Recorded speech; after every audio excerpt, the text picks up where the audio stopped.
Okay.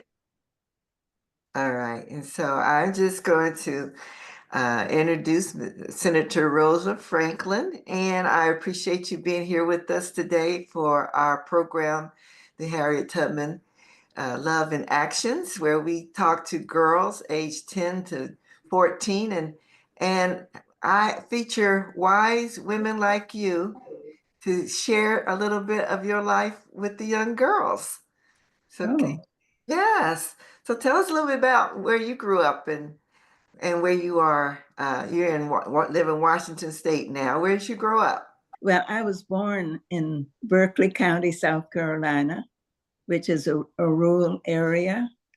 And in 19, April 4th, 1927, I am one of 11 siblings of James, Edwin, and Gerdine, and Henrietta Bryant Gerdine.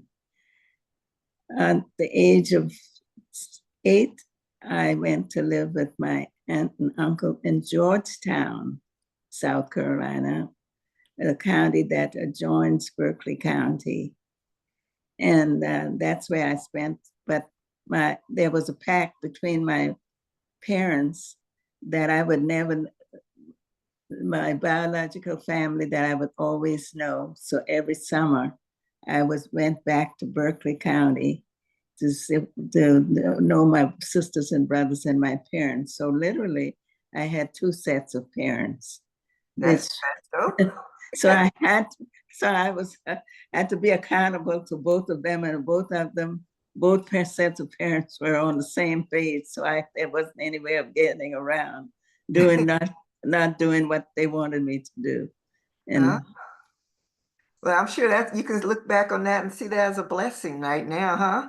When- oh my goodness, yes, they and those quote unquote days, they were very strict on their children, and they expected them to do as they were told. Yes, as they were told. And of course, expectations was that I was to do well in school. And that's what I would always strive to do. But then I had chores after school. And then, of course, during the summer, there was vacation time. So and then, of course, we had gardens and a lot of outdoors. So I had a great childhood. Great childhood. And then you decided to, what kind of career? I see, I was reading the bio and I see you and your husband spent some time in another country. What was that? Yes, yes, we did. We met while I was in nursing school with nurses training, and he, of course, in service and was stationed in Fort Jackson, South Carolina. My hospital that I trained in was Good Samaritan Waverly Hospital, and it was connected with the one of the colleges there in Columbia. It's in Columbia, South Carolina, Mhm. and we met, and I guess we liked each other. He and so our relationship grew, but then he was transferred to Camp Kilmer, where he had to wait going overseas. So he went to Germany, and I graduated that year. So we got married just before he went overseas. I graduated in September, and we got married in November. And he was transferred over from Camp Kilmer overseas, went to Germany. And of course, we spent that first year or two apart. So then, of course, later on, got the Ile de France, which was a ship that went to France, to France, and I took the Ile de France, Ile de, and went to Paris, and from Paris I went into Germany and stayed a month, and then came back. And then my husband, then it was time for him to re-enlist. I thought he was going to get out of service, but then he re-enlisted. So then I ended up with him, and so both of us were in Germany. And I spent a couple of years there and came back, and we spent 5 years back in Washington. He got reassigned to Washington, state of Washington. And we left from the state of Washington and went back to Germany and spent another 3 years. And then we decided that because we liked the outdoors and we liked the Washington state, and we were from rural areas and we liked the outdoors. So we decided to stay in the state of Washington, where we did a lot of camping and fishing, and it was a whole different time. And of course, a lot of military folk were here, and military was like a family. So then that's how we got to the state of Washington, because I lived in New York, from New Jersey to New York, and he was from Florida.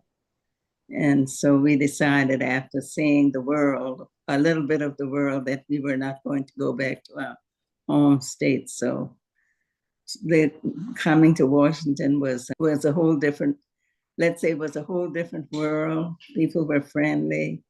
We did not have to tolerate that. Some of the things that we were having to tolerate, there was still a lot of segregation going on. And so it was just a great place to be. Yes, that's one thing I learned from being here in Washington State, that a lot of military people spent time here and decided this was a beautiful place to stay.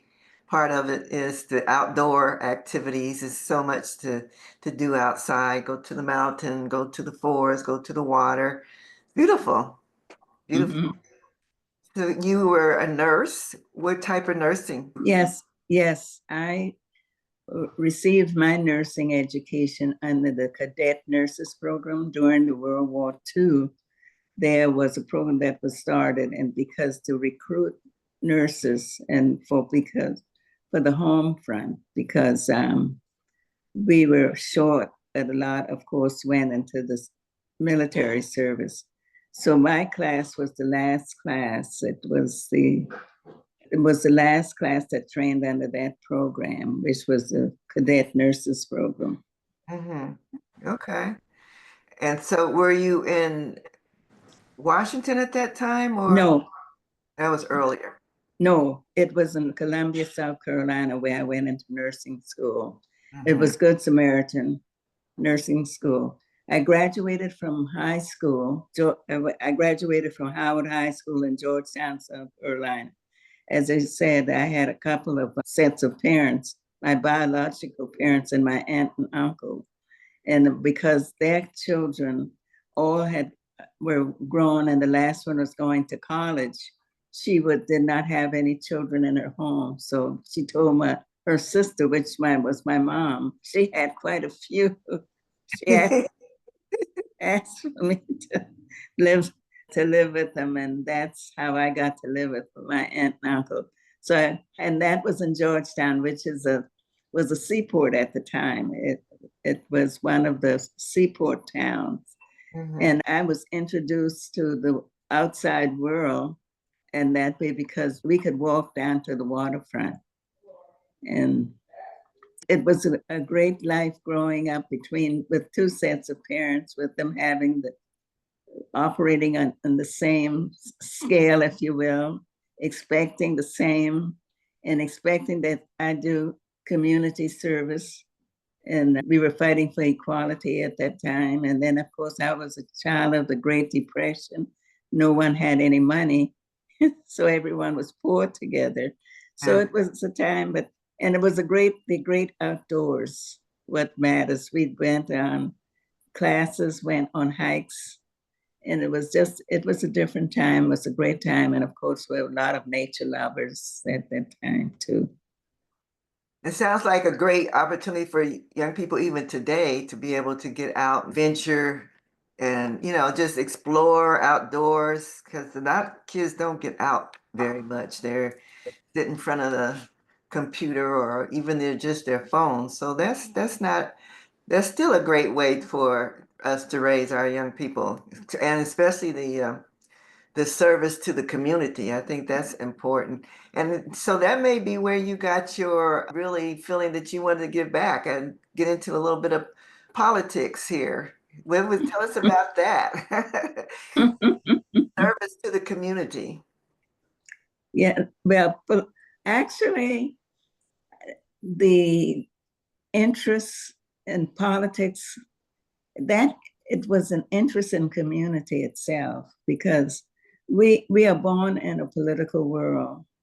And as I said, my parents, very much inclined for us to have an education, to have something that they were not able to have.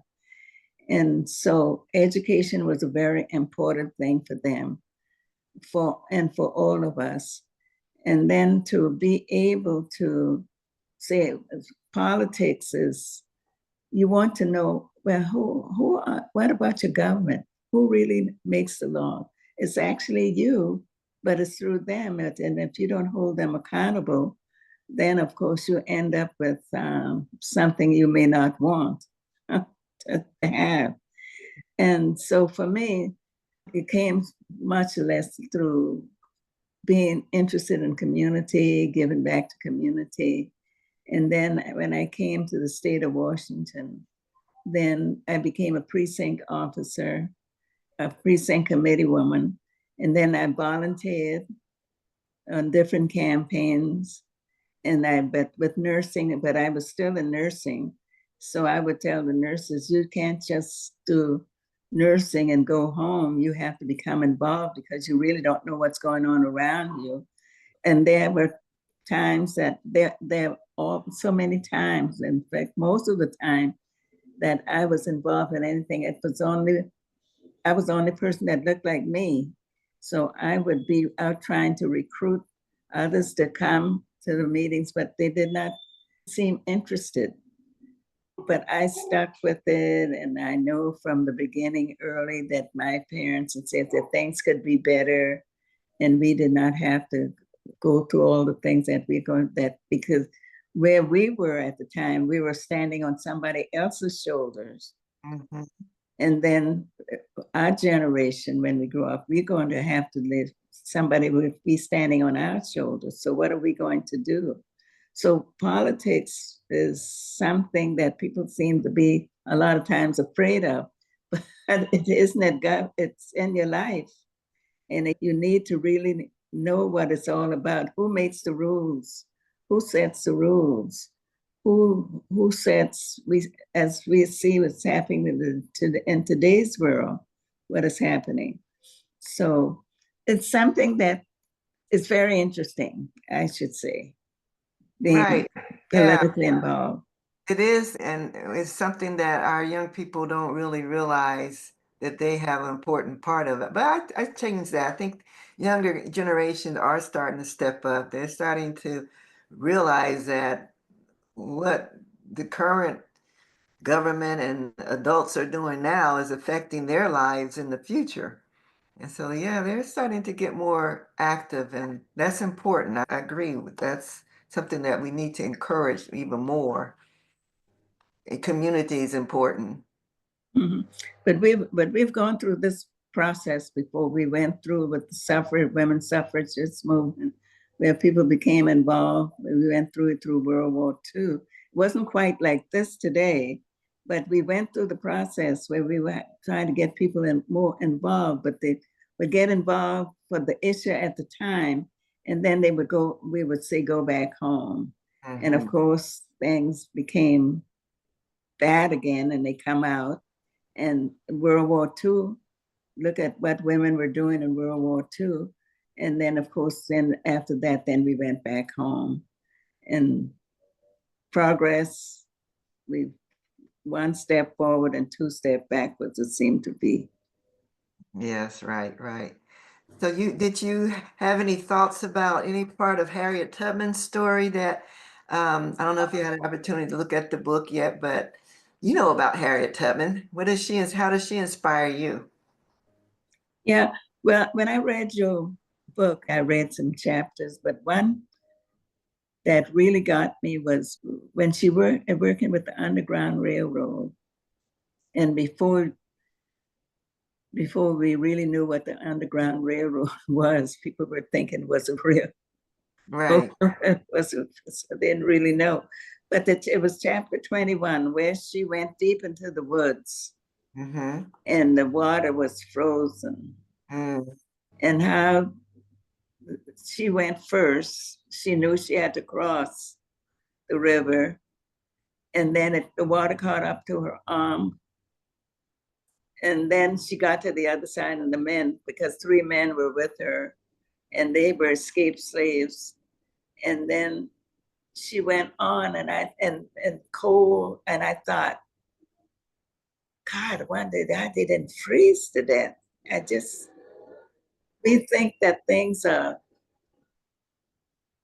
bad things happen for us, but I just when I read that chapter, I couldn't think. I thought maybe if I had to cross that river, I would have never made it. But then the other one I read about it, in which I see it, and which I see in me, was that she didn't. She actually didn't give up because I ran for office before. I ran for the Senate, and not only did I run for office, but then I served on committees. I was appointed to committees, and that's what the constant being involved and not dropping out. That's what I try to get people to understand. It just doesn't happen today. You have to be consistent, and you need to stay with it. But I thought she was she was a powerful. Didn't learn to read or write, and how she was consulted by um, the white men who were in charge, and what happened at Harper's Ferry. She was just a powerful woman. I didn't know that much about her. But reading your book and getting not read, I haven't got even halfway through it. But that chapter 21, and then of course she was a nurse, and how they had the colored, which it was through my years, they're colored, segregated hospitals, colored and white or whatever. So this woman, Harriet Tubman, as an example, we are standing on her shoulders, just as we are working today to try to help. And what you are doing is to make things better because somebody will be standing on your shoulder. And so that's the way that I see it. And as I grew into this whole issue of being involved and staying involved, and it may not be your intention is that things can be better than what it is, because if we are the America, what we are supposed to be, and our government is no other one like it, then let us live up to it. Let it be what it should be. And but we can't sit down and sit back because someone is going to always be trying to take it away from you. So that's what us people that look like me, who don't want to be involved or don't want to, not even the little thing is going and casting a ballot on a regular basis. That's that to me, that's your duty. If to me, it's your duty, and it's your government. It's not the person who is sitting there representing you. It is you, they're representing you because you are elected, but you are the government yourself, and you're not really living your job. But you look back into when I look back into my childhood and say that there were 11 of us, and I have 5 sisters and 5 brothers, and we were not rich, we were poor, we were country folks. Then I had uncle and aunt who were more or less in what's called in today's world middle class at that time. And so as we go along, we have to lift as we climb. We have to reach back, and we have to bring others along with us. And we tell ourselves. And for me, I never really, it was not in an intention to say that people would be asking me for an interview, that it was something that was instilled in me about community. It all comes from involvement. Politics, they said, yeah, you're a politician. I would tell them, no, I'm not a politician. I'm a people person. So people then and the community was the thing that was of interest to me because I saw it and I saw how my family, both of these families, parents that I said, even though one was much better off than the other, how they were so involved in the community and how they helped each other. When I was little, on Sundays before we had dinner, I had to take a meal down to an invalid woman. And so it is so much that I'm thankful for both sets of my parents. And not only that, for community, because the community is really what you ought to be involved in. That's the way I was in the state of Washington. When I came to the state of Washington, well, what my family told, what they would say, said, wherever you go, you be involved in a church. You get involved in the church wherever you go. So that was it. So I became involved. And when you mentioned that we were overseas, and I became involved, women of the chapel when I was overseas. Then I had was girls. It was a girls group that I was involved with. So it's being involved in community and it's giving back. And then, of course, it was not my goal. I never really thought about while I was involved in running for office or anything like that. I was asked to run. And so they said, you'll make a good representative. You'll represent us because you have to get people to trust you and to believe. And then you have to respect yourself. You can't demand respect. You have to first respect yourself. And so those are some of the things that I was taught when I was growing up.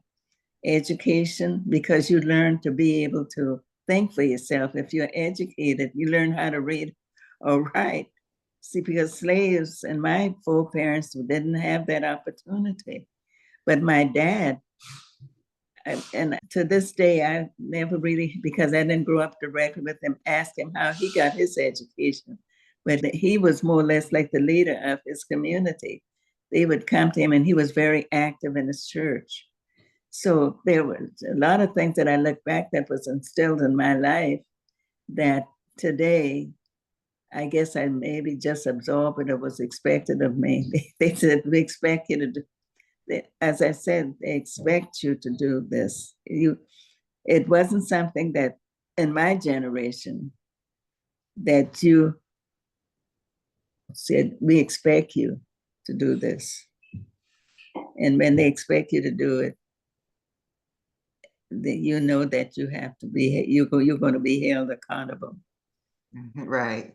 Accountability, that's important. Right. The chapter 21 is keep the faith. And so you're right. She held on her faith that she would be taken care of, and she got through that experience and so many others because she just believed. And I also, when you get to the chapter about talking about her serving in the military as a nurse and also helping women, ex-slaves women, learn how to take care of themselves and their families, get them started in businesses. So you are a great example of Harriet Tubman today, that you've worked in the community, you've been in the nursing, you've been in the influencing our government and how it keep it working for the people. That's beautiful. I appreciate all that you've done. That's why I had to talk to you. Well, it's something that you got to like people because it's all kinds of people that you come in contact with. And you have to be able to, what we say today, cross the aisle. Mm-hmm. You have to be a good listener. Yes. You have to even though you disagree with them and you think that they don't know what they're talking about, they do, because everyone has an opportunity to speak. So it's sometimes it seems to be like it's a complicated world, and it's a complex world. What is it do you really expect of me?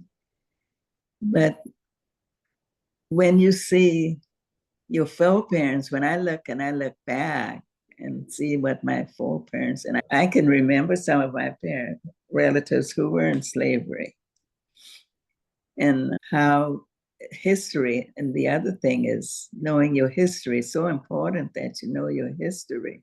Mm-hmm. When I because I went to segregated schools, they didn't.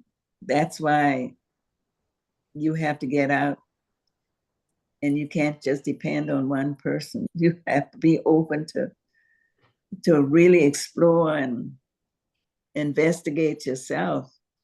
But you got to be. You have to learn. The basic is reading. If you're reading and listening, and being a good listener, that that is what for me, because I love to read. My sight, my vision now is getting bad, but I always read a lot. Mm-hmm. Yeah. So what would you like our young girls to remember about this little talk that you gave them? What's some key things you really want them to take at heart and hold on to? I can see it. I hear a lot. I hear a lot. But for the girls, Yes, for the girls. well, the thing about it is you can't give up. That's what I'm saying. As I said, I ran for office and I volunteered, and I there were things that I attended or was involved with that there was nobody that with me that looked. I was the only person that looked like me that was involved. But for girls, you have to want to do it, because there will be all kinds of people around you who will be trying to discourage you, to keep you from trying to reach your goals, to be what you want to be. But and it's going to you will have a lot of things to overcome that gets in the way, but you have to be persistent. You can't give up. You may have to back up and go around things that's getting in your way, but it can happen, because for me it could, because as I said, when I ran for office, I ran for city council, and then I ran for boards. Then of course what happens when people see you out there, you get appointed. They recommend you for appointment to various boards of interest, and then your name is out there. And if you don't get your name out there, then nobody knows who you are. So it's challenging, but it's worth it all in the end. But you got to like people. You have to like people. And that's what I did. I like people. That's important. That's very important to be able to get in the community, get active, and let people see what you have to offer. Show your compassion, your love that you really wanted to help. And people saw that and say, we need you to continue to serve. Servant leadership is another concept that I teach in the book, and you display that. You're all about service, and then that led you to the leadership roles that you have taken on. And that's how we can make a change in the world. You have done great things, and I definitely appreciate it. I'm sure all of us here in the Tacoma, Washington area will always be thankful for what you have contributed to our community. So thank you very much. Well, it's been a journey, and was not me alone, because there were people who really asked me after they saw.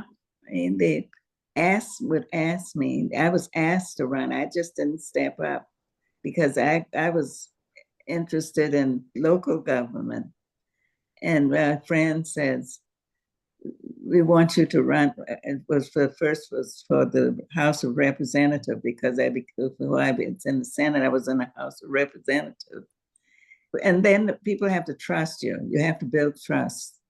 And then not only that, being trust, and you have to be honest with people. If you can't make all kinds of promises to them, and because you know you're not, once you get into these positions, you are not the only one. You have to work with others in those positions. So when you make a lot of promises, you know you're not going to be the, how are you going to deliver the services or deliver what you promise unless you get others to go along with you? And so that's the way it is also it was in the House and in the Senate. You have to win others and get them to win them over to your what you're doing in order to get their support. So the people who makes all these promises to you and get there, it's not that easy. It's not that easy. Yes, I bet. Imagine it's not that easy. Seems to really be a challenge. You have to be the type of person that's willing to negotiate and listen to other people's side and yes, Yeah, understand that they have their reasons for feeling the way they do, just like you have yours. yeah, absolutely. Right. Well, I appreciate your time. Any final words you'd like to leave us with? Well, thank you. I was not expecting I was not expecting this at all. And I thought, oh my goodness. Uh, and she's going out, but they're still coming after Yes, that's right. As long as you're here, you are still contributing to the world, and we still are reaching but out to you. it has been a privilege, really. It really has. And I love public service. And so that's what I really miss. I miss that a lot Mhm. because even after I left the Senate, I was still actively involved. And then I figured I wanted to do a lot of doing volunteer work again.